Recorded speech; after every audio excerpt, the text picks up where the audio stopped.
This podcast is protected under the laws of the United States and other countries. Unauthorized duplication, distribution, or exhibition may result in civil liability, criminal prosecution, and the wrath of the tall man.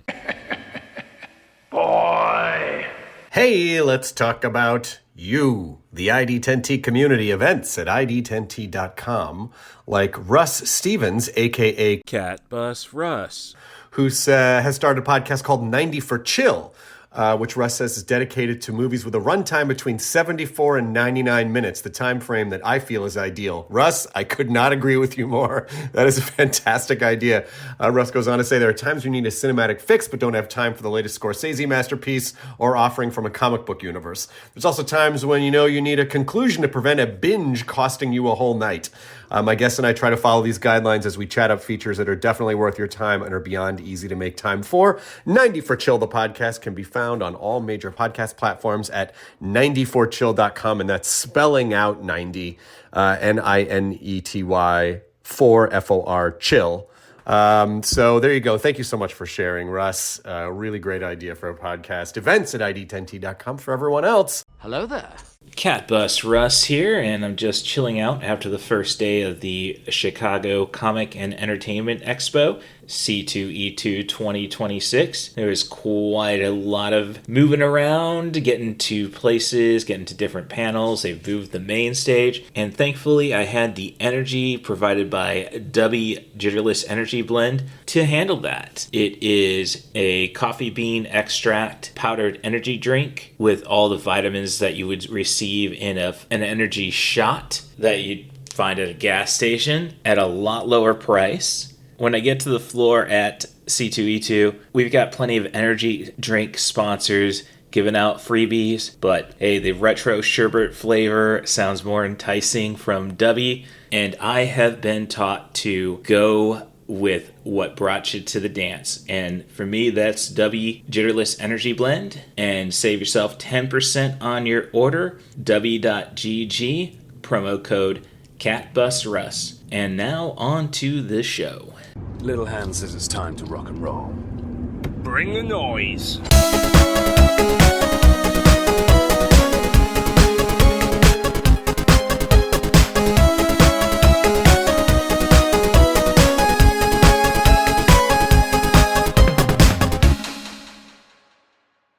Hello, and thank you for checking out I Dig Crazy Flicks with Cat Bus Russ. This is your host, Cat Bus Russ, and yes, I'm just chilling out in my hotel room, the Marriott Marquis, downtown Chicago by McCormick Place. Hello, and thank you for checking out I Dig Crazy Flicks with Cat Bus Russ. This is your host, Cat Bus Russ, and as I said, I'm currently at C2E2. I'm currently in my hotel room at the Marriott Marquis, so I'm sorry if you hear the air conditioner at all during this. And it's just, I have enough issues trying to figure out all this podcasting technology. Why figure out air conditioning in a place I may never come back to? So this has been a smoother C2E2. As you recall, last year I was holding out all hopes that I would get to be a panelist and miss the 3-day pass purchase date, so Saturday was sold out. I mean, fortunately, AAW Wrestling, thank you, Danny, was running a show, so my Saturday wasn't wasted. And I guess if something happened like this again, I know there's a Mosh Isley rave at the Bottoms Lounge in Chicago's Meatpacking District, so who knows? I'll take a look at the calendar and see if I'm sticking around here or going out to one of my favorite music venues, and I'll be taking a Lyft so I don't have to worry about that pesky gentrified parking. Like, I liked it when it was dirty, but everything changed after the pandemic. So, last year, and I really should just say this year as well, I wasn't really paying too much attention to who the guests were going to be. I know Christopher Eccleston's going to be here tomorrow because that was a big thing for Chicago TARDIS. Just got a text message from a friend, so she's having a good weekend. So, hey, I'm glad everybody's doing okay. Ooh, at a speakeasy, so if only I could partake. But I digress once again. So, so today, really the big thing for me was wake up and get to the Chicago Podcasters Unite meet and greet. Meetup, I think is the better term. And hey, Facebook, do better, because this is the first time I heard anything from Chicago Podcasters Unite on my feed since 2023. So, yeah, social media doesn't really want to help you unless you're going to, well, I mean, we can get to the smash or pass panel at the end of the night, which was an interesting experience. But I digress. We'll get there, of course. So, the meet and greet was fun. Really felt too short. So I could be well, I said I could be, but, since I'm teasing it, I might as well be a little twat and say that the man who set this up, I believe, I want to make sure I got his first name correctly. Okay, yes, I did have it. Rob Southgate. He's a teacher, so there was a lot of lecturing, but I don't know, maybe I just got too involved with talking. I hope I gave the other podcasters more time. Maybe, I've just been, this is my place to shine. Ask me what I'm doing and I will tell you everything. Ask any girl who's gone on a date with me in the last 5 years. So, so don't ask wrestling questions. You're going to get the longest. So I can relate to Rob. So I shouldn't I apologize for being a twat there and calling you out for being long-winded, because that's the pot calling the kettle black. But yeah, it was a nice meetup. I did get to, it's interesting because we're all from different backgrounds, and I imagine we all had some connection with Chicago Podcasters Unite, I would hope. So the first person I spoke with has an interesting podcast called, come on, sorry. He didn't have a card, so I had to just pull it up. Drunkter Who, that's the word drunk with T-O-R after it, and the word who. So it's a Doctor Who podcast. He's watching it for the first time. His friend, the co-host, is watched it all. So I didn't ask him if we're talking all the way back to the original series. I just said, look, my relationship with Doctor Who is I was just had it on as I'm waiting for Red Dwarf. And he's done Red Dwarf for April Fool. So an interesting enough podcast. Can't wait to listen in on that. And then a cool guy nicknamed Thor. So he's been doing the podcast since 2010. It's just a typical media podcast, I suppose. When I say typical media, I just mean they do TV and movies. Thor's Hour of Thunder. And the Not Scared podcast, I believe, was I can't remember who I spoke with about that one, but a good horror podcast. And Shelf Life podcast. A lot of talking, and again, I apologize, my fellow podcasters, if I did most of it. But a lot of interesting people, so a lot of good stuff to listen to. Get me, honestly, with all the movie podcasts I listen to, I don't really have much time for anything else, I suppose. I occasionally listen to I Think You're Overthinking It, Chris Hardwick's podcast. You can find it on the original ID10T /Nerdist feed, which is kind of weird because it's a lot about him finally growing up as a parent. Sorry, Chris, if I went and overstated what you're oversurmised. I didn't mean to trivialize your podcast journey, because, hey, it's Chris Hardwick and Colt Cabana who's gotten me here, and thanks, Marty and Sarah. I hope you're doing well in Wisconsin. So yeah, that was fun, and then it was back onto the floor, where I did go and do a little Sailor Moon hunting for a friend of mine in Bloomington. She also wanted me to grab some flyers for Chicago TARDIS 2026, which the plan is we're not going to. My older sister, the poetic critic, takes every other one. Well, who knows? If they get a great guest, she'll be there. So it's just going to be tricky for me with my retail income being so limited and trying to get another Black Friday off. Thank you, Benny's, for the last 6 months of struggles. But I digress. Yeah, so that's been something on my mind, is just all my bills I have to pay, and I only have a single paycheck every couple of weeks, so a little nervous, but I will figure it out. I have been able to do it the last 6 months, and only 3 of months were necessarily holidays, so yeah, then I got drama with my landlords. The new lease doesn't sound too bad, except now they're expecting me to pay electricity twice. So I'm ready for that fight. And hopefully I'll get that figured out by the 7th of April so I can cut that frickin' lease off if we don't get it straightened out. So that's, again, why it's just great to be in Chicago right now for a convention, even if I'm not doing any panels. And you know what?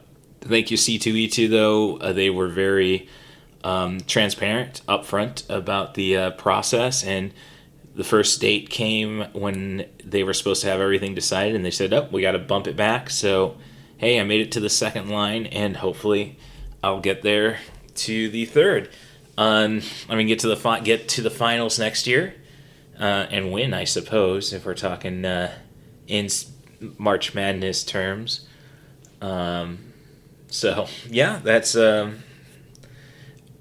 least what I hope. Who knows? Because I did. There was really only one celebrity panel I got to see, and that was the Geena Davis. It was supposed to be Geena Davis and Susan Sarandon reunion for Thelma and Louise. Which I know it's not a anniversary year, but every year's an anniversary year, but not a 5 or 0. She was great, and they kind of themed it pretty much for a League of Their Own, and of course you have plenty of Rockford peaches walking around. But I think the questions were pretty wide, and it's just great that she loves her movies so much. She'd love to see everything get sequels and reboots. So, and very pleasant. And I did had a couple of questions I think lined up. Me being a Lori Petty fan. I don't know if that's true, but hey, I spent $30 on a Tank Girl shirt. And on top of that, I did go, and they were, pretty cool talking with me, and they got a button out of it. So hopefully, I'll have to check one of my credit card to figure out who that group is. But thank you very much, and I'm glad. To get a hold of that T-shirt was cool. It's a Tank Girl T-shirt, and it says "Too hip for Spielberg," and yes. So yeah, I'm a Lori Petty fan. And I was thinking, well, how did you develop that chemistry with Lori Petty in A League of Their Own as the two sisters? And thank you, Geena, for not telling us whether Dottie dropped the ball intentionally. Man, that would be a real bitch, Hey, I got to give my sister her moment, but so screw my, I think probably 18 other players, probably 16. 40s women's baseball. I don't know. I didn't ask that one because there were plenty of League of Their Own. So I was thinking about asking about, hey, why didn't you do more action after your movies with Rennie Harlan, then husband? But no, when I got to it, I'm saving that for the official episode. Come Thursday, I think. I want to do Wednesday, but I kind of want to watch the original Super Mario Brothers animated feature. So, and April Fools, maybe I have an excuse. And, doing a bonus episode so I'm not screwing up my weekly release. So forgive me if this episode, the next official episode, gets dropped on April 2nd. So from there, we went back to the floor. I did check out a panel from somebody I met at the podcast meetup. And it was an educational panel, and kind of makes me think, man, I should have probably gone into teaching. Which there were thoughts of, trying to, when I was aspirations, drunken aspirations, as, I struggled in Peoria. So I'm trying to pull up all my information on that. So, was it Chicago Podcasters, League of Your Own? Oh, so the panel was called The Learning Dead, hosted by Gillian, I'm sorry, I think it's probably Gillian King Cargyle, with author Scott Kenmore and Charles McCall, and whoever was really managing all the education. I'm sorry, typically I end up seeing a few of those panels just if it killed time. This was a lot of fun, though, talking... the panel was The Learning Dead, What Zombie Stories Teach Us About Education. And it's interesting. Charles Chick McCall was somebody who figured out that a zombie apocalypse based on MRSA spread statistics would take about 60 days to screw society, or at least Chicago, which is coincidentally because he hadn't actually watched The Walking Dead. And I'm sorry, Lit-X organized this like they've done all the others I've been to. But yeah, he's figured 60 days would be the amount of time for a zombie apocalypse to ruin everything, which was the amount of time on The Walking Dead, and it's fun that he's become a fan based on that. So we get a bunch of questions like how to prepare for a zombie apocalypse, teachers being bitter that there's assignments they have to fill out, like disaster plans based on possible events, and a typhoon in Chicago is not possible. I wanted to say beware the Asian carp, but... so it's just it's more fun to talk about zombies, and you get to, as a learning tool, and I can see the infected emergency standpoint, and I think you could probably say the tales of what people would do to each other. I kind of wanted to, it was a pretty filled panel, so I didn't be myself and try to pop in as much with comments. So it was, so I was kind of restrained. The best thing I had was a gun law and another statement satire is lost in comedy. You have to go to horror. And it's horror's always been satirical, at least since Romero. We can get into that England conversation about should horror have a deeper meaning. I think why we see it used so much more, though, in horror is just, I think comedians are kind of afraid of it. I shouldn't say that, because Jordan Peele was a comedian, or at least made it to the point where he could win Oscars and direct horror movies based on his being a comedian. And what I'm saying, though, I think is more or less, from my own personal experience, regular people don't understand satire anymore. I think since millennials, we've kind of gotten soft, which I think kind of leads me to the next panel I checked out. I was able to buy some cool little knickknacks.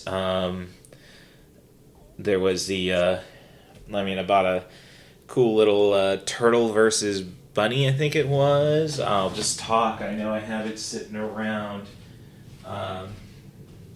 turtleversusbunny.com. The person that there does a podcast himself. More of a YouTube channel, I believe. But I'm pulling her up.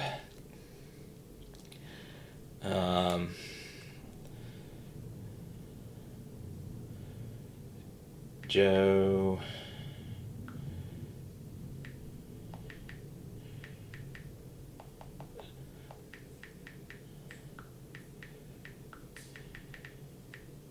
Sorry, I know you can hear my phone, and I'm past the time of editing. Oh, jeez, and spelling. It just kind of sucks because like it took me to his the YouTube channel when I did the QR code, and no,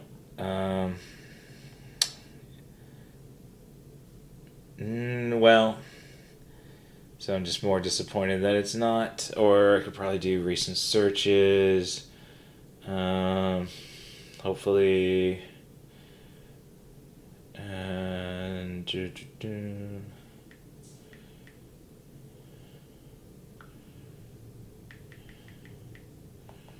well, wouldn't do a recent search because of Safari, what have you. Talk to him, got this. So at least you have. Let me find that again. I'm sorry. I'm trying my best to speak as loud as possible. turtleversusbunny.com. Go there, and I think you'll get to the people you need to find. But again, great just talking movies with a vendor. Haven't hit Artist Alley yet. And when I look at my button supply, I'm probably going to, all things go well tomorrow, I'll probably run out. I still got to hit up the Channel Awesome, because I figure if anybody's going to appreciate my Canon logo Crazy Flicks buttons, it's going to be those gentlemen, which I suppose leads me to the next panel, which was movies everyone movie I have the app. Why am I doing, Russ? Come on. Yeah, there we go. Okay. Movies everyone disagrees with you on. Channel Awesome does this every year. It's Doug Walker and Brad Jones, the nostalgia critic and the cinema snob respectively, and Heather, who is just the social media. Heather, sorry. She just introduced herself as Heather. Heather Ruiz, I believe. So, yeah, it was a fun panel, and I got up to the microphone early on that. And I figured, I could go and burn down Jurassic Park again just for the lulls. But been there, done that. And actually talked to Doug about it last year when that room was filled up, which, again, C2E2's done a great job this year. They were able to get a larger room for the main stage, so I don't think there's no excuse for that. It's just kind of tricky because you don't go through the security checkpoint, or they have their own security checkpoint for the main stage.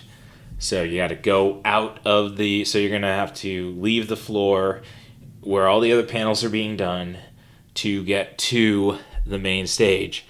And so then to get back, so you're going through, 2 security checks to get back once the panels are done. So they've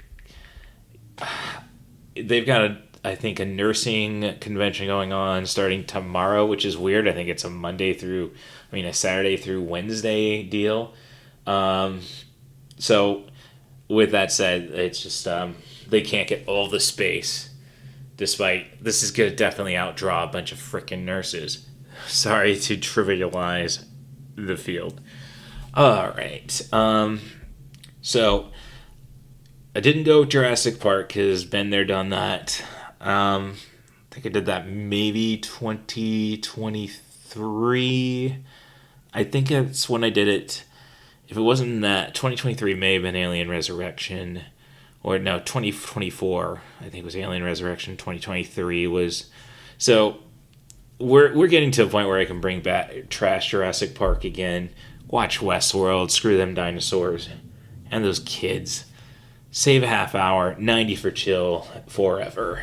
Okay. So I decided, and I prefaced my argument with the plot of Finding Forrester. Like,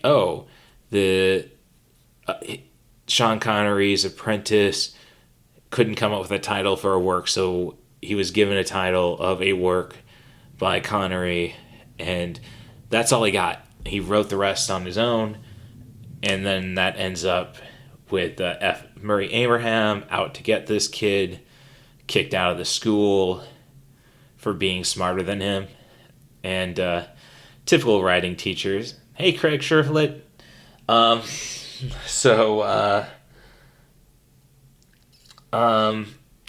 Basically, I went and said, so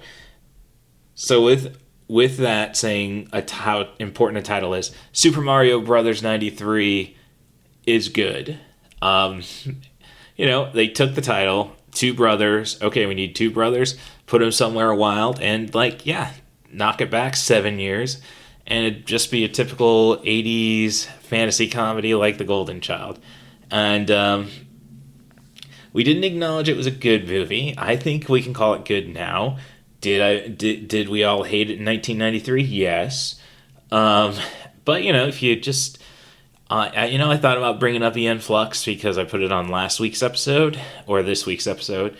But yeah, it's a name that inspires. And Doug even said he's probably has put Super Mario Brothers 93 on more than he's put on the good Super Mario Brothers movie, as he said. So that's and the reason why I said Thursday is when I want to drop the official episode this week. We might get a bonus episode tomorrow as well.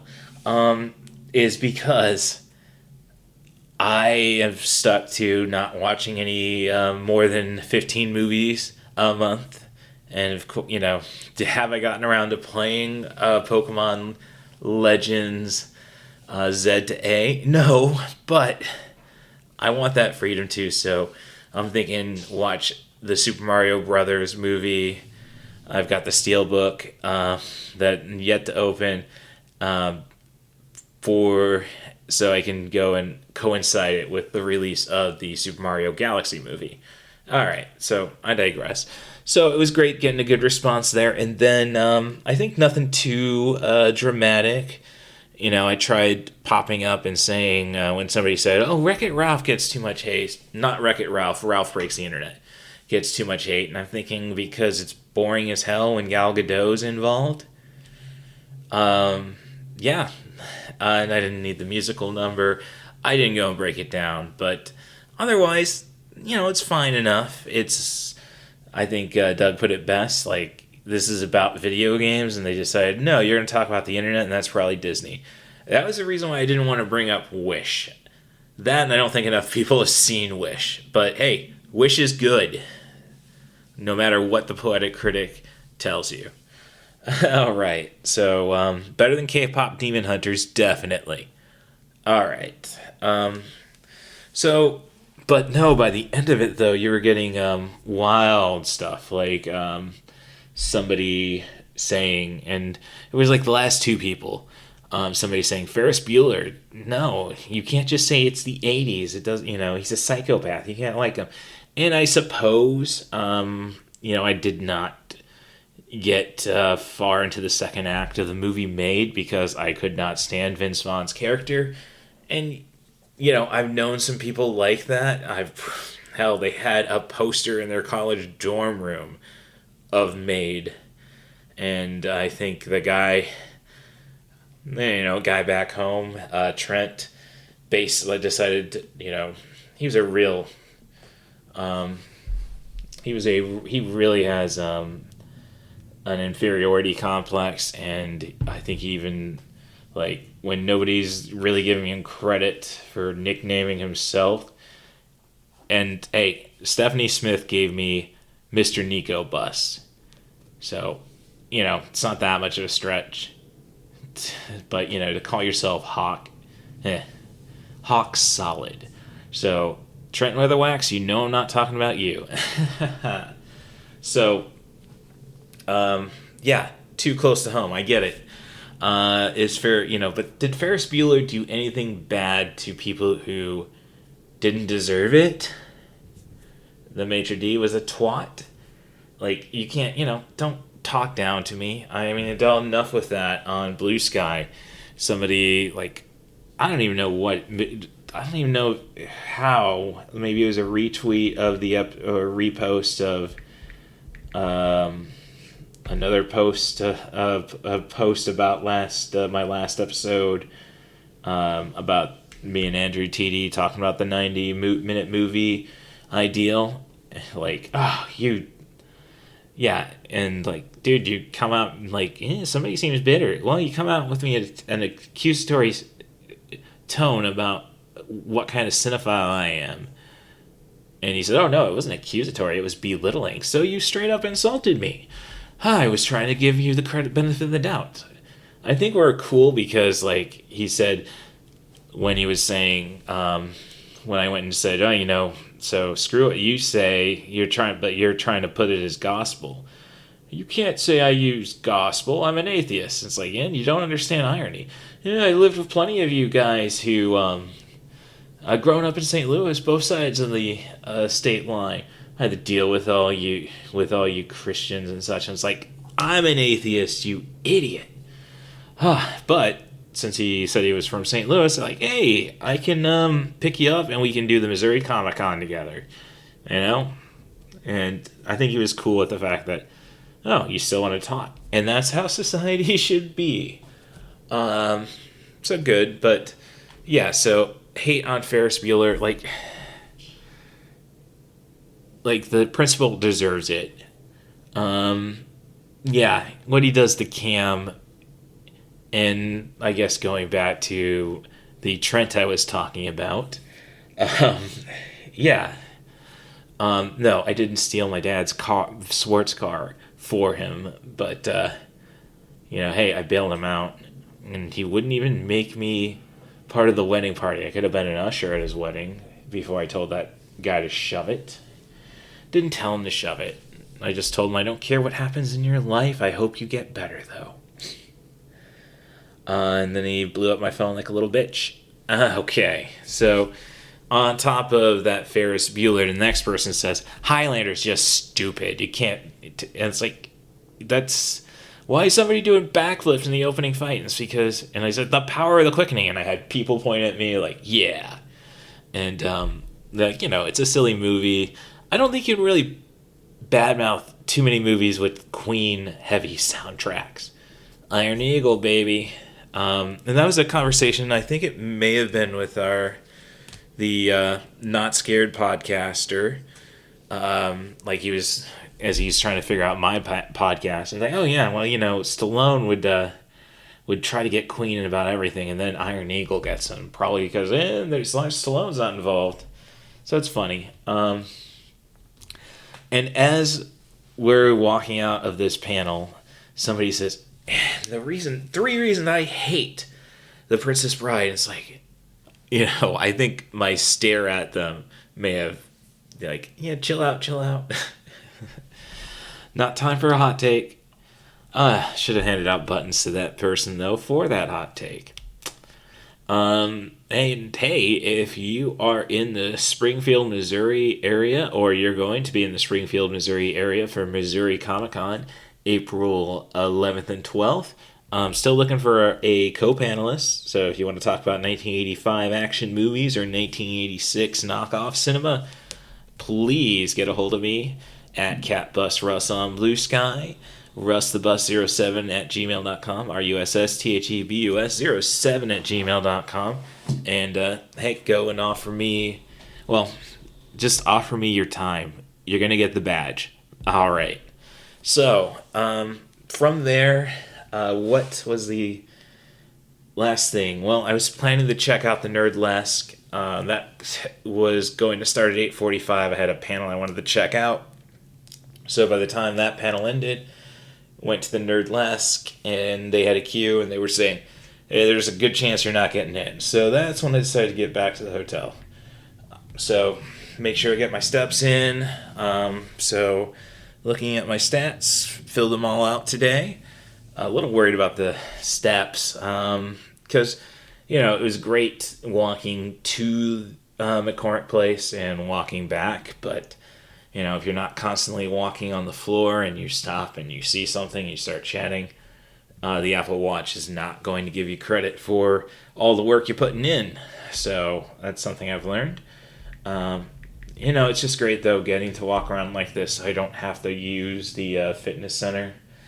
I mean, it's probably nice. I just don't want to, dare I say, wake up, take extra time. But I digress. What is going on with my Wi-Fi? No internet connection. So, we will get to work on that. But the panel I checked out after the... and it is cool that they're using the old main stage to just be a hangout area where you get food, you can get booze if that suits you. And it does not suit me right now. After picking up a hot dog, and man, I will say the food courts kind of suck at C2E2.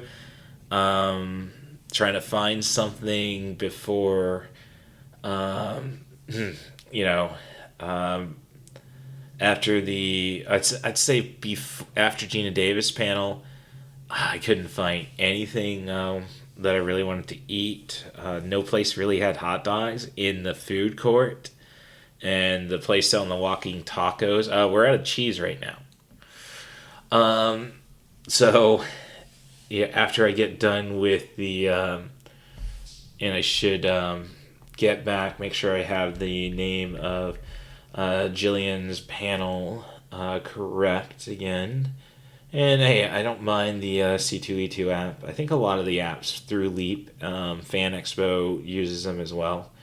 The Learning Dead, after that panel, I settled on Connie's Pizza, and it tasted good. I don't think it's good pizza. Chicago. Ooh. What am I going to say about Chicago pizza? Not a big deep dish fan, because, why are we covering it with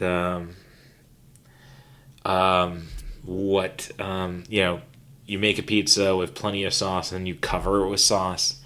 Just seems a little redundant. But I was raised by a mother who wanted little sauce on her pizzas. That's a quesadilla mom, which she does enjoy.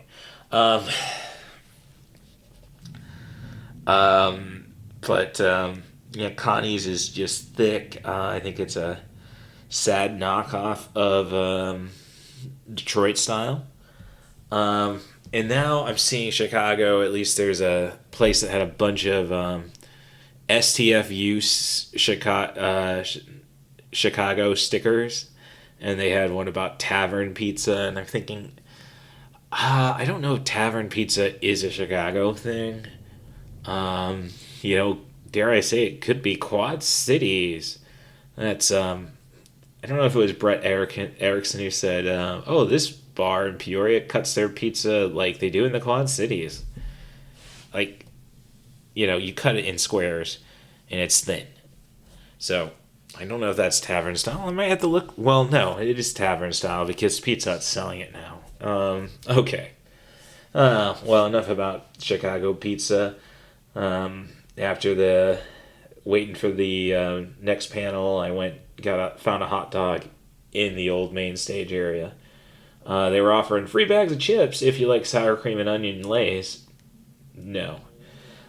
So had a hot dog and then went to the first over 18 panel, and that was Fandom's that's Hear Me Out Smash or Pass Edition. And oy vey. So we got silly stuff. Would we sleep with it, shag it, and let's not get smash it. There we go. Or would you say no to it? And it took a while, but eventually I was more in tune with them, with all these options. Checking my notes, I was keeping track of. So there were 15 that I disagreed with, and 24 that he did. So that's how fast they were doing it for a 45-minute panel. And, it just really gets awkward when you are the sole person saying you wouldn't shag Tony the Tiger. I mean, look, I have a cat. I don't screw Ava. Never mind Tony the Tiger and all these images they're showing, because they went and pulled erotic fan art. Doesn't have 6 nipples. That's not what a cat does. Same thing with Lola Bunny. It should be 6 titties, but... and then the other one that I was the solo person saying pass on Tony the Tiger, and then I ended up being the solo person who said, yeah, I'd smash Grimace if they think he's this blob. I think, that's workable. Yes, I did smash the Costco hot dog. We definitely all said no on Dr. Robotnik, but we said no on Ditto, and it's like, did you not see Detective Pikachu? So, yeah, it got weird, and that's kind of... Would have really liked to have the nerdlesque. I don't know. Would I want that? Because it's like, am I trying to feed off of that, I suppose? So, yeah, it's weird, but it was fun, and I just wish we could have... It was such a full, raucous crowd that it was very difficult hearing the panelists with their arguments, so it was kind of taken over, and I think it could have been done better if, but I think it got the reactions everybody was hoping for. It just really feels weird that, why would you want to screw Tony the Tiger? I don't know. And then I think Yzma from The Emperor's New Groove was a pass. And it's like, she's got the potions. She could make herself whatever you want her to be if she was in the mood. But, it's Julie Newmar, who really wouldn't want to take it's kind of like, and it's nothing like Ashton Kutcher being married to Demi Moore. But that's, what I'm saying. It's like, hey, I grew up loving Batman. Which just brings me back to a great Geena Davis story. She was told by Dustin Hoffman, don't sleep with your co-stars because you don't want to ruin the chemistry. And she actually tells a story about Jack Nicholson trying to get her to come over to his room. And she told him that. And what guy told you to say that? So, yeah, so, I got a few stickers from another booth next door to the people I brought the Tank Girl shirt from for Chopping Mall and Night of the Demons, a couple of classics. I might go, I'm thinking about, doing 2 panels. Maybe I should buy another shell for my MacBook so I can alternate, make it look different for each show, I suppose. But, yeah, that was C2E2 day 1. So I had fun. I'm always a little worn out because I do kind of think of this more as a business endeavor with I Did Crazy Flicks LLC, which is interesting because Rob Southgate basically said, you're not going to make any money on this. He did have the idea, though, of, get a TeePublic store that, and as I always introduce when I hand out a button, I got the branding right. You're going to have to listen for the content. So, yeah, probably need to start making myself a t-shirt store. Just need a little more than the Canon I did. I got some ideas. I just don't want to do nothing but black shirts. That's the only disappointment about the Tank Girl shirt. It's black.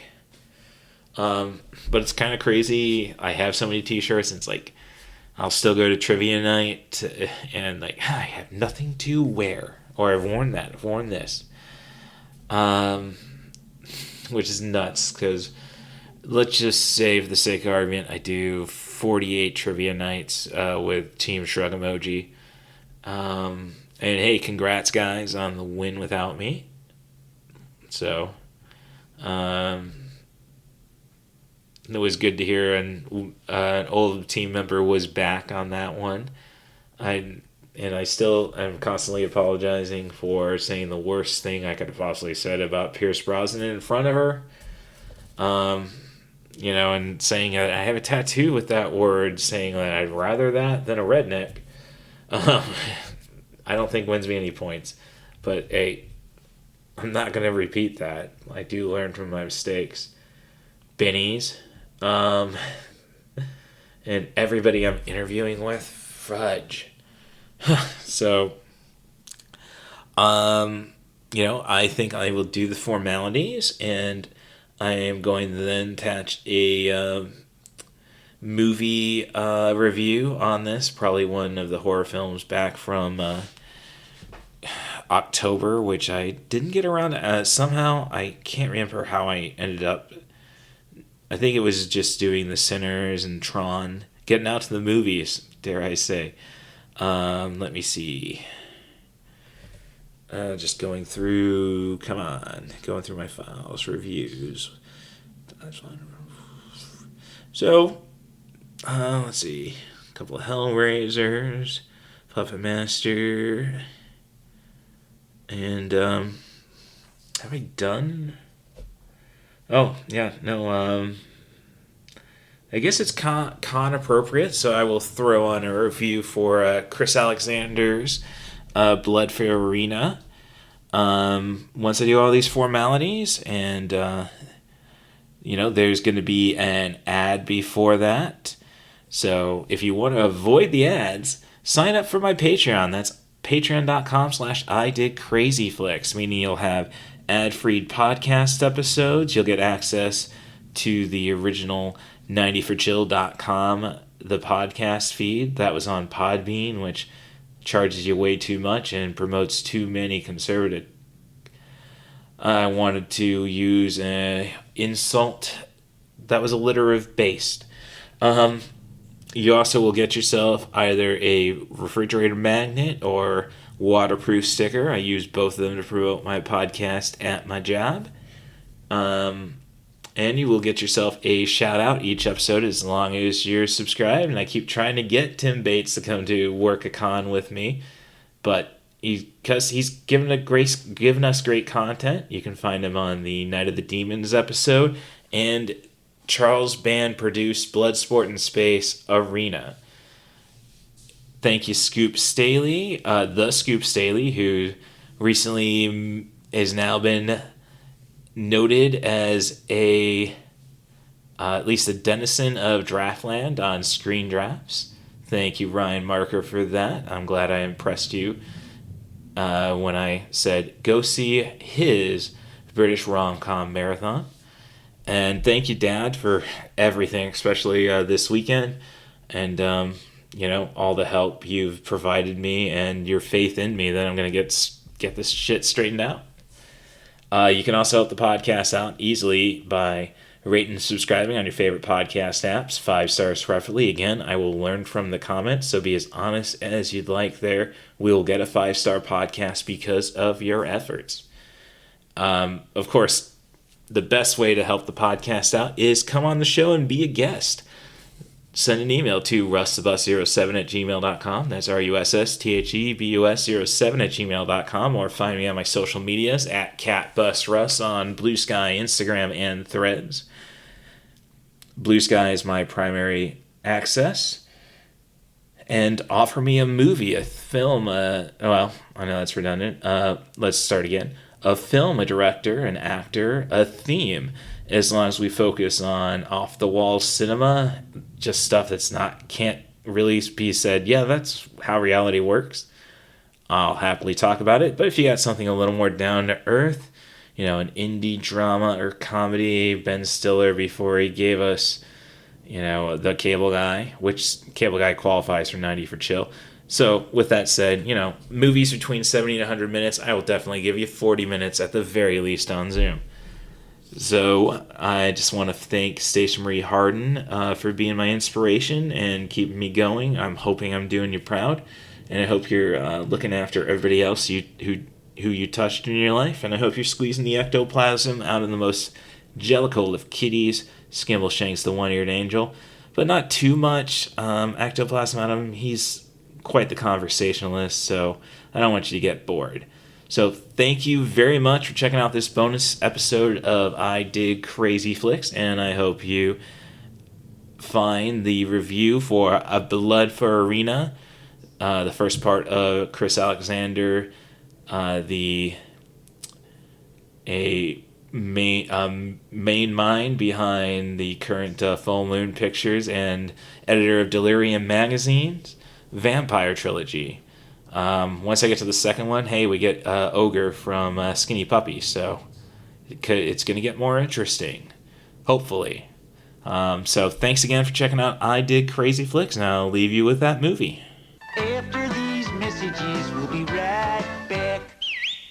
You do not have to be like me, because I know that everybody's social media feed is bombarded with ads for the new guilt-free snack. But you're scrolling on social media, so you're curious about a lot of things. And fortunately for me, I have a pretty high batting average when it comes to trying stuff from online sources. One of those hits was Deutsch Snacking Dough. It's cookie dough you can eat raw, you can bake into cookies in under 10 minutes, and it just fills you up in a few scoops. I like to eat a pound, maybe 2 pounds of chicken wing in a sitting, and still there's the urge to go for that third pound. But with Deutsch Snacking Dough, you take a couple scoops, and it just settles me down, and I feel full. Free of the top 8 allergens, they're gluten-free, low sugar, and have 3 times the protein of any other dough out there. And it's plant-based. And as I say, I can eat 3 pounds of wings in a sitting if I feel like it. I am a carnivore. Needless to say, I was skeptical about plant-based snacking dough, but my skepticism was proven wrong. So if you go down to the link in the description of this podcast, it will take you to my portal and you will get 20% off of your order. So find your new snack today, Deutsch Snacking Dough. Your cable TV is experiencing difficulties. Please do not panic. Resist the temptation to read or talk to loved ones. Do not attempt sexual relations, as years of TV radiation have left your genitals withered and useless. Well, I'll be damned. Well, trying to keep a spooky season streak going, I decided to open up the Blu-ray that I purchased from the Delirium editor, Chris Alexander. The disc was a couple of movies. His first 2 features in the Blood trilogy, I guess you would say. They're based around a character named Irina. The first film is Blood for Irina. It's got some great mise-en-scène, like, it's very artful in a lot of ways, and then there's just a sense of pretension, dare I say, that is throughout the feature. The dialogue is virtually nil. You do occasionally get some voiceover to transition to another scene, but it's all distorted, so not necessarily understandable. So I'm not overly, well, I guess I am a little bit pissed that I had to turn off my air conditioner because there's no subtitles on this feature, and then to find out that, oh yeah, there's really no dialogue in it. So it's the story of Irina, a vampire in probably Canada, since that's where Alexander's from, and based off of the bootleg safari, that's where you get tax write-offs, who lives in a motel. There's a motel manager that seems to be protecting her, or at least providing her a safe haven, and we see that she's constantly puking up blood after eating people, maybe just constantly puking up blood, because we only have maybe one victim in the modern time. She's desperate to find some kind of connection, and there is a prostitute walking around town who doesn't seem to be having great luck that she takes interest in. And then we go from there. So it's great visually, but I think the pretension comes in where, aside from the lack of dialogue, that so much of it is shot in slow motion that it's kind of like, see, I'm making something focus on the beauty of what I've set up. And it's like, Yeah, especially when I spoke with Chris Alexander and told him about my premise of 90 for chill. You know, I said runtimes should be between 70 and 100 minutes, and he says, or maybe less. And, like, okay, if we would have had this entire feature at full speed, we would have probably clocked in around, well, take 10 minutes off of this 70-minute feature. So it's a movie that I think works as great background imagery, say if you were at a goth night like I tend to frequent myself, and having, a gothic, industrial, emo type score around it, classic emo, new wave, post-new wave. And yeah, I could see that serving a purpose. It's a great experiment in the sense that, it's just a great test run for Alexander to show that he can direct. There's nothing that you can really sell anybody else on watching this feature. So I'm interested in going into the next feature on the disc, Queen of Blood, which does have Nivek Olger in the movie, so almost in a higher regard, at least according to IMDb. I don't think this is an under 3 feature like IMDb states. It's got to be taken for what it is as an experiment, and I think you might find it worthwhile. But again, you're going to have to make that decision. Don't say I told you to watch Blood for Irina. Can I hear a wahoo? This podcast was made possible by the love and support of Dave and Cindy Stevens, Rory Stevens and Allison Higgins, Danny Daniels, and Stephanie Smith. Long live Flash! You've saved your Earth. Have a nice day.